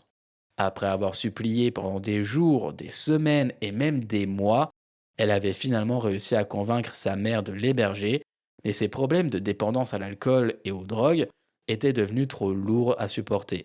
En 2000, sa mère, épuisée par la situation, l'avait à son tour rejetée. Charo, désormais âgé de 46 ans, se retrouvait alors sans abri, seul, sans emploi et complètement démuni. Elle avait d'abord trouvé refuge dans le complexe d'appartements où vivait sa mère, se contentant de dormir sur le pas de porte, mais cet abri temporaire n'a pas duré longtemps. Après un certain temps, elle s'était finalement déplacée pour dormir dans un vestibule intérieur d'un guichet automatique d'une banque, dans le quartier UB de Sainte-Gervasie, une zone où elle n'aurait jamais imaginé se retrouver dans de telles conditions. La seule chose qui lui appartenait encore, à ce moment-là, était un manteau de fourrure assez coûteux, l'un des rares objets de valeur qu'elle avait pu conserver. Elle avait espéré que ce manteau la protégerait du froid, mais dès sa première nuit à la rue, un autre sans-abri l'avait volé, la laissant totalement démunie. À partir de ce moment-là, sa vie n'avait cessé de se détériorer. La dépendance à l'alcool s'était intensifiée et sa santé avait commencé à se dégrader rapidement. En quelques années seulement, elle avait perdu la plupart de ses dents en raison de son mauvais état de santé et de son hygiène de plus en plus négligée. La détérioration de sa santé mentale avait suivi le même chemin, et Charo avait été admise dans un service psychiatrique à Sandboy pendant un certain temps. Là, son esprit, tout comme son corps, s'était brisé sous le poids des années de souffrance et de dépendance. Sa vie semblait désormais marquée par un enchaînement de catastrophes, une spirale descendante dont il semblait impossible de s'échapper. Au fil des années, le corps de la femme s'était couvert de cicatrices à cause des violences qu'elle avait subies. Ces blessures provenaient aussi bien des autres sans-abri, parfois très violents, que de personnes animées par une idéologie hostile envers les sans-abri. Chaque altercation la marquait un peu plus, ajoutant des douleurs physiques à sa détresse psychologique. Bien que sa famille nourrisse toujours une grande rancœur à son égard, la voir dans cet état de déchéance avait éveillé chez certaines personnes une certaine compassion. En dépit de la rancune, ils étaient blessés de voir la lutte acharnée qu'elle menait pour survivre. Grâce à l'intervention d'un travailleur social, Charo avait réussi à obtenir une petite pension de la part du gouvernement. Mais malheureusement, cette dernière avait dépensé la majeure partie de cette aide pour acheter de l'alcool, qui malheureusement demeurait son échappatoire à toutes ses souffrances. La nuit du jeudi 15 décembre 2005 s'était déroulée comme tant d'autres pour Charo, désormais âgée de 51 ans. Ce soir-là, elle avait trouvé refuge dans le vestibule d'un guichet automatique, un endroit qu'elle fréquentait souvent. Elle y avait aménagé son espace de manière précaire, utilisant un tas de cartons comme matelas et se réchauffant avec de vieilles couvertures. Ce lieu sombre et peu accueillant était devenu son seul abri contre le froid, la seule sécurité dans un monde qui semblait l'avoir abandonné.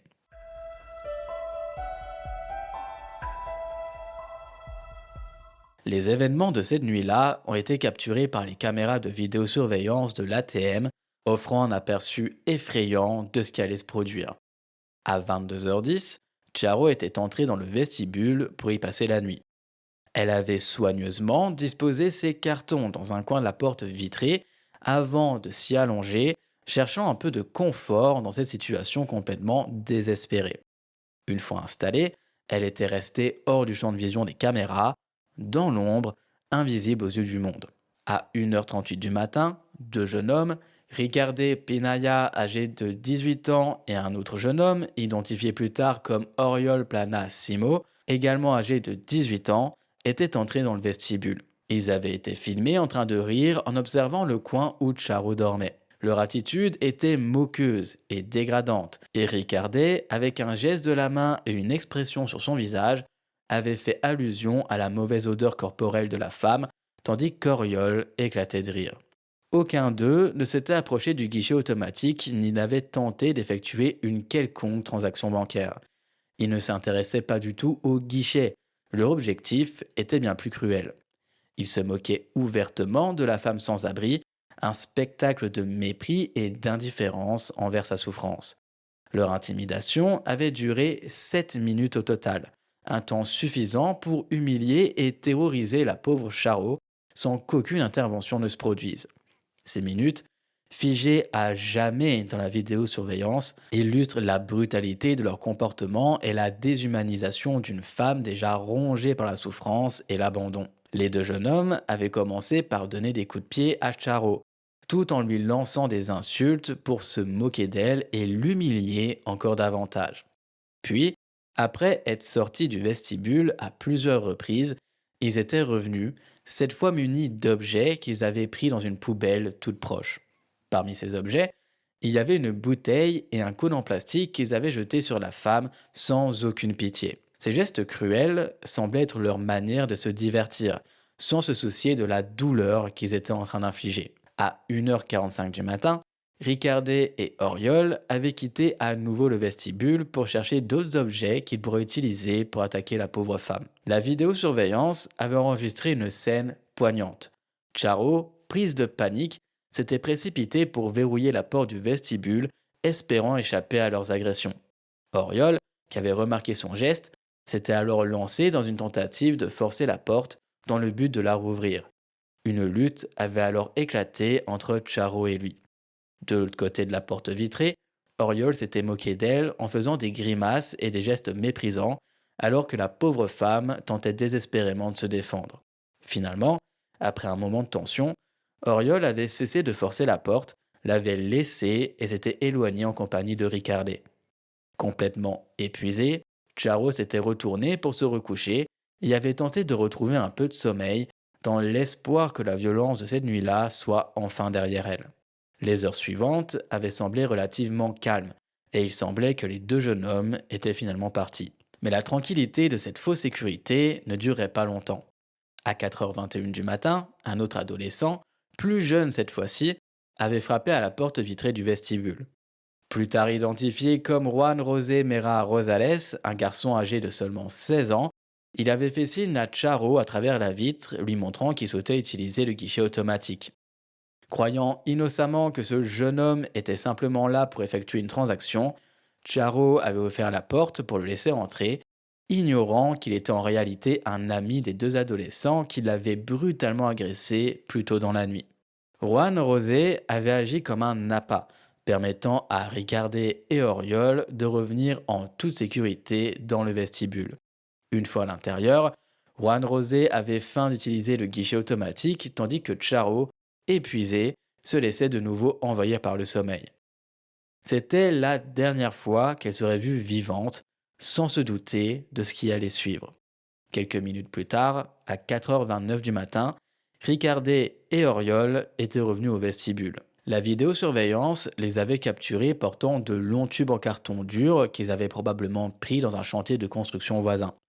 Armés de ces bâtons improvisés, les deux jeunes hommes s'étaient relayés pour frapper violemment Charo, qui était malheureusement sans défense. Chaque coup qu'il lui infligeait semblait être une exécution de plus de sa douleur, une agression préméditée et insensée qui allait marquer la fin tragique de sa vie. Tout au long de cette scène macabre, les trois adolescents avaient ri et souri tout en poursuivant leur attaque impitoyable contre la femme sans abri. Leur mépris pour elle semblait sans fin, et chaque action qu'ils entreprenaient alimentait leur cruauté, comme si l'humiliation et la violence étaient pour eux une forme de divertissement. À 4h47 du matin, Ricardet et Rohan étaient sortis brièvement du vestibule, laissant Oriol seul à l'intérieur, apparemment en train d'attendre quelque chose. La situation paraissait de plus en plus inquiétante, mais personne ne pouvait encore imaginer ce qui allait se passer. Environ 8 minutes plus tard, les deux adolescents étaient revenus, portant un grand récipient en plastique de 25 litres qui serait plus tard identifié comme contenant un diluant de peinture. Ce mélange de substances chimiques est particulièrement dangereux et la plupart de ses composants sont hautement inflammables. Oriol avait ouvert la porte pour leur permettre d'entrer. Juan, sans aucune hésitation, avait commencé à reverser le contenu de ce récipient sur le sol du vestibule. Pendant ce temps, Oriol était resté à l'intérieur, fumant une cigarette comme si tout cela n'était finalement qu'un jeu. La situation, déjà terrifiante, devenait de plus en plus menaçante. Les images des caméras de sécurité ne montraient pas grand-chose à ce moment-là, mais à 4h57 du matin, Juan était vu quittant précipitamment le vestibule, jetant un coup d'œil par-dessus son épaule. Une explosion soudaine de flammes avait envahi l'écran de surveillance. La chaleur intense des flammes avait envahi le champ de vision des caméras et Ricardet, également pris de panique, s'était précipité hors du vestibule, fuyant les flammes en courant, passant par la porte que Auriol tenait toujours ouverte. Ensemble, les trois adolescents s'étaient enfuis à toute vitesse. Ils avaient mis le feu à la pauvre femme, Charo, encore vivante, laissant derrière eux une scène d'horreur. Les caméras sécurité avaient résisté à la chaleur extrême de l'incendie, atteignant 400 degrés, mais elles n'avaient pu enregistrer que pendant 13 secondes avant de cesser de fonctionner. Une image fugitive d'Auriol riant tout en regardant les flammes avait été capturée juste avant qu'il ne se retourne pour fuir avec ses complices. Un résident, qui vivait dans le même bâtiment que le guichet automatique, avait immédiatement composé le numéro des services d'urgence. Les pompiers étaient heureusement arrivés rapidement sur les lieux, mais malheureusement, à leur arrivée, la situation était catastrophique. En constatant qu'il y avait une personne en flammes, ils avaient immédiatement appelé la police ainsi qu'une ambulance. Lorsque Charo avait été retrouvée, elle était dans un état plus que critique. Son corps était gravement brûlé. Les pompiers l'avaient stabilisée autant que possible avant de l'emmener d'urgence à l'hôpital universitaire de Val d'Hebron.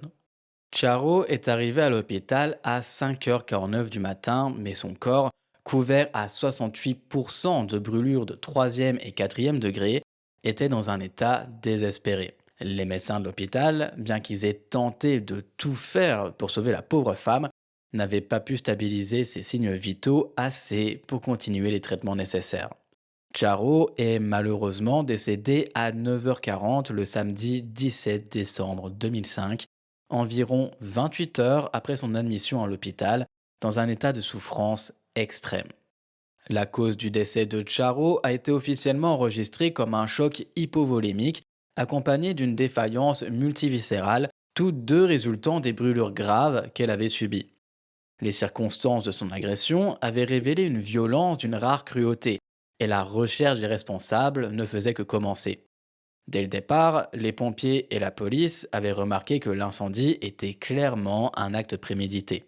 Cependant, en l'absence de témoins directs, notamment vu l'heure à laquelle le drame s'est déroulé, les enquêteurs avaient dû se tourner vers les images de vidéosurveillance qui étaient leur principale piste.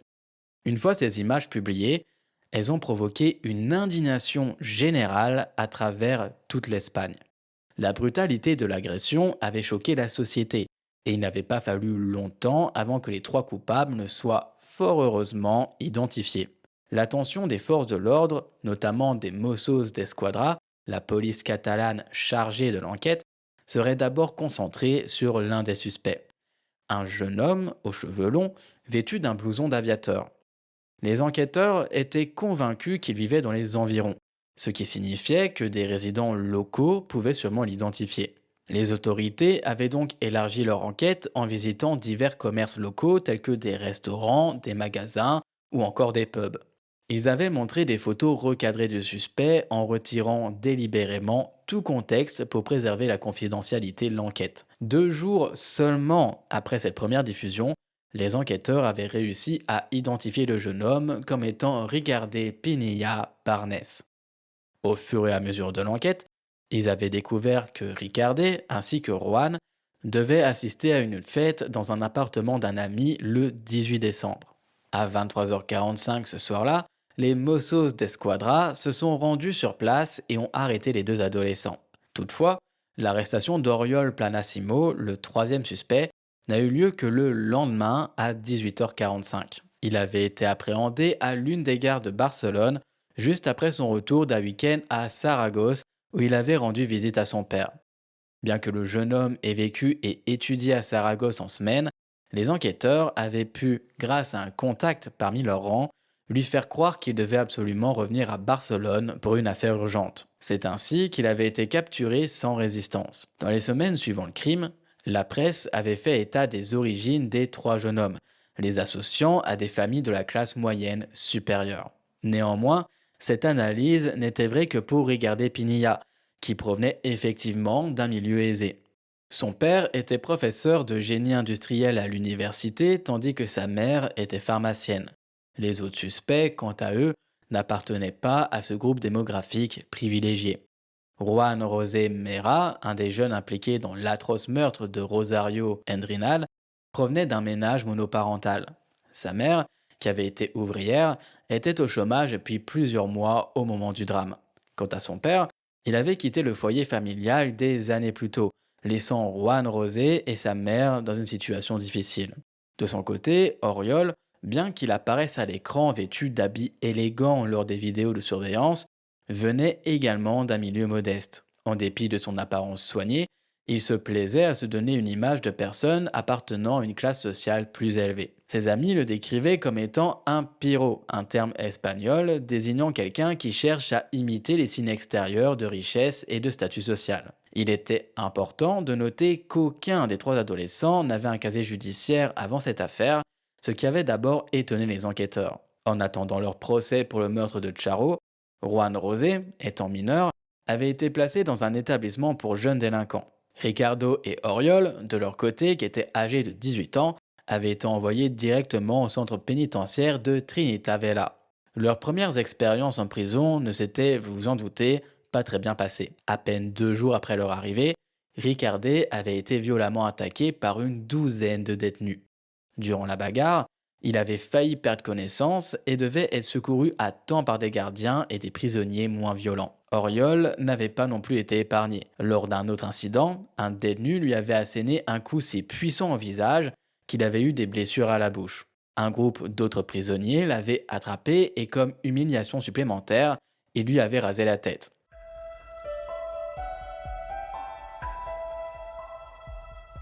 Les procès des trois jeunes hommes avaient eu lieu à l'automne 2008. Juan José, étant mineur au moment des faits, avait fait l'objet d'un procès séparé. Lors de l'enquête, il était devenu évident que les trois adolescents s'étaient rencontrés pour la première fois dans un cybercafé où ils se retrouvaient régulièrement pour jouer à des jeux vidéo. Tous les trois étaient connus pour leurs mauvais résultats scolaires et Ricardo avait même déjà été exclu de l'école pendant 2 ans en raison de son comportement. Il était également apparu que ce n'était pas la première fois que le groupe s'en prenait à des sans-abri. Lors de la saisie de leur téléphone, plusieurs vidéos avaient été retrouvées, montrant le trio en train de maltraiter d'autres sans-abri. Dans une de ces vidéos, Ricardo giflait violemment un sans-abri et le forçait à répéter des phrases stupides.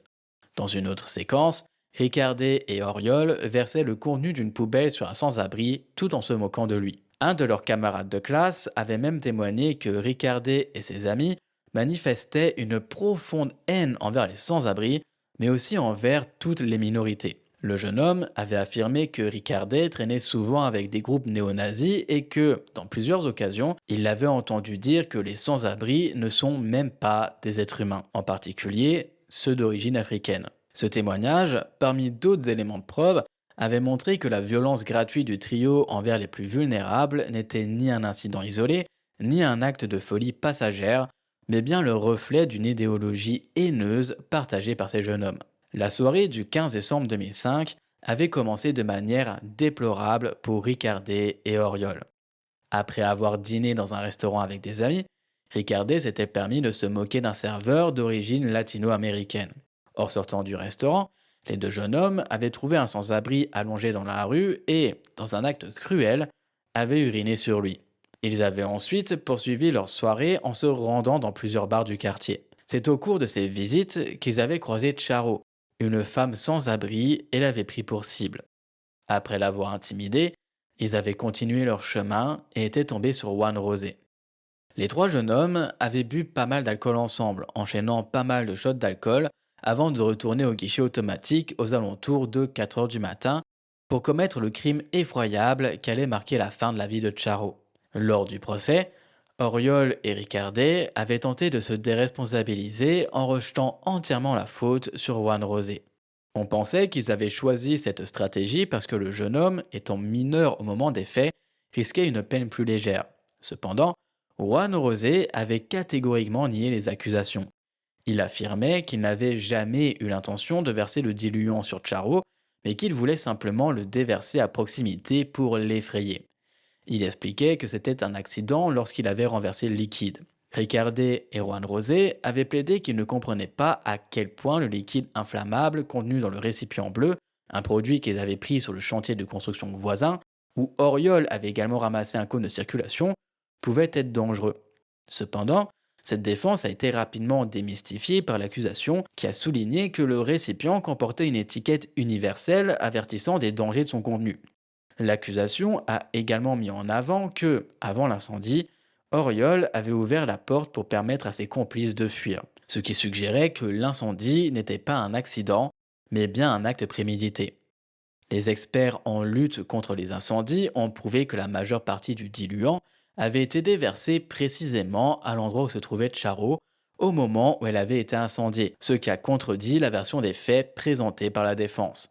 En fin de compte, les trois accusés ont été reconnus coupables de meurtre et leur comportement cruel et prémédité a été exposé au grand jour. Le 5 novembre 2008, le tribunal a rendu son verdict, condamnant Rigardé Pinaya et Oriol Plana à des peines de 17 ans de prison chacun, 16 ans pour meurtre et 1 an supplémentaire pour les dommages matériels causés par l'incendie du vestibule du guichet automatique. Ils ont également été condamnés à verser une indemnisation de 26 719 euros pour les dommages au guichet automatique ainsi qu'une compensation de 46 000 euros à la mère de Charo et à sa fille, Chantal, en réparation du préjudice subi.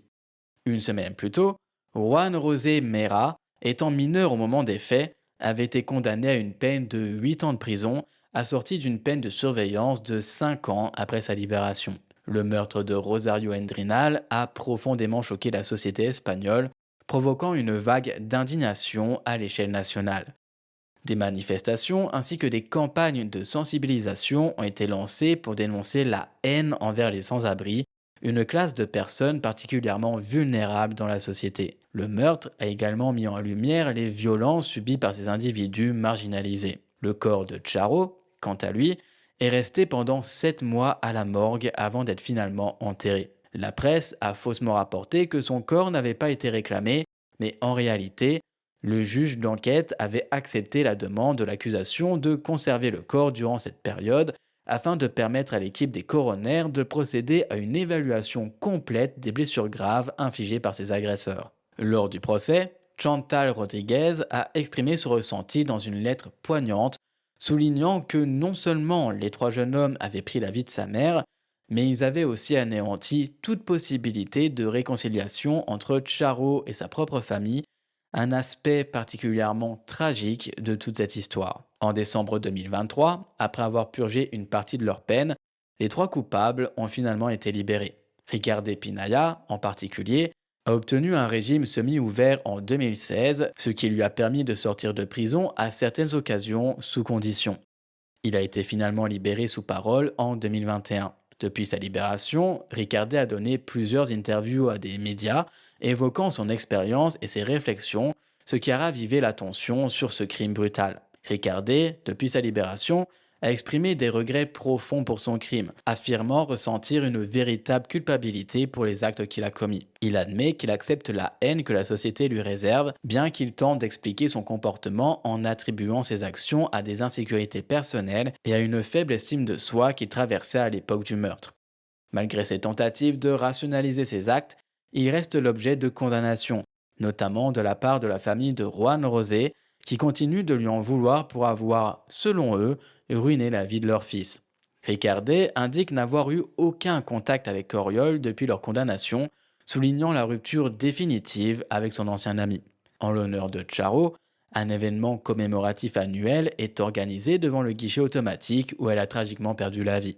Cet hommage consiste en un allumage de bougies, un moment solennel pour rappeler sa souffrance et la nécessité de lutter contre la haine envers les sans-abri. Ce geste symbolique vise à garder vivante la mémoire de Charo et à attirer l'attention sur les injustices auxquelles les personnes sans-abri sont confrontées. Parallèlement, un projet important a vu le jour grâce à la fondation Assis, un refuge pour sans-abri situé dans le quartier de Sarria. En l'hommage de Rosario Enrenal, Un espace a été créé pour aider spécifiquement les femmes en situation de vulnérabilité. Ce lieu, baptisé Rosario Endrinal Home, offre un soutien aux femmes adultes célibataires et sans abri de longue date. L'établissement est composé de 10 chambres individuelles équipées de cuisines privées permettant aux résidentes de mener une vie plus autonome. Des espaces communs sont également mis à disposition pour la gestion collective ainsi que pour les activités éducatives et sociales visant à aider les femmes à reconstruire leur vie.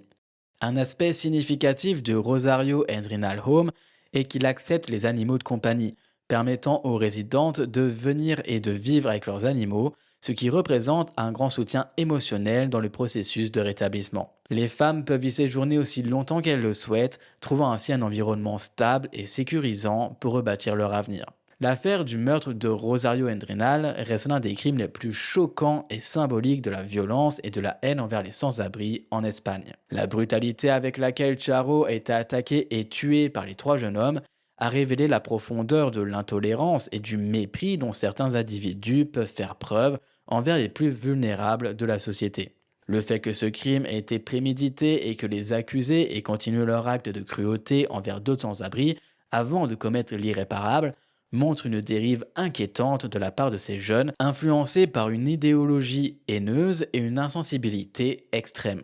La condamnation des coupables, bien que nécessaire, ne saura effacer la douleur infligée à la famille de Charo, notamment à sa fille Chantal, ni réparer la tragédie qu'elle a vécue. Cependant, l'impact de ce crime n'a pas été sans conséquences positives. Des initiatives comme l'organisation de l'hommage annuel et la création du Rosario Endrinal Home témoignent d'une volonté collective de donner un sens à cette souffrance, de sensibiliser la société aux difficultés des sans-abri et de lutter contre la stigmatisation de ces individus souvent invisibles et marginalisés. C'est donc tout pour l'affaire de Rosario Endrinal et j'espère que cette affaire était encore inconnue pour vous. Évidemment, ce genre d'affaire me fait énormément de peine puisque je sais que malheureusement des personnes sans abri, il y en a énormément, notamment des femmes et on sait à quel point les femmes sont déjà très vulnérables dans notre société en règle générale, mais encore plus lorsque ces dernières sont sans abri. N'oubliez pas, afin de construire un futur meilleur, d'inculquer à vos enfants, à vos nièces, à vos neveux, l'importance de la tolérance envers toute personne, peu importe leur origine, leur situation financière, leur genre, leur orientation sexuelle, peu importe, il est important d'éduquer les jeunes générations à devenir de bons êtres humains qui sont sensibles à toutes ces causes, d'être des personnes empathiques, ouvertes d'esprit, et que plutôt de pointer du doigt les minorités, au contraire de les aider à s'intégrer dans notre société. N'hésitez pas à me donner votre avis dans les commentaires concernant cette affaire.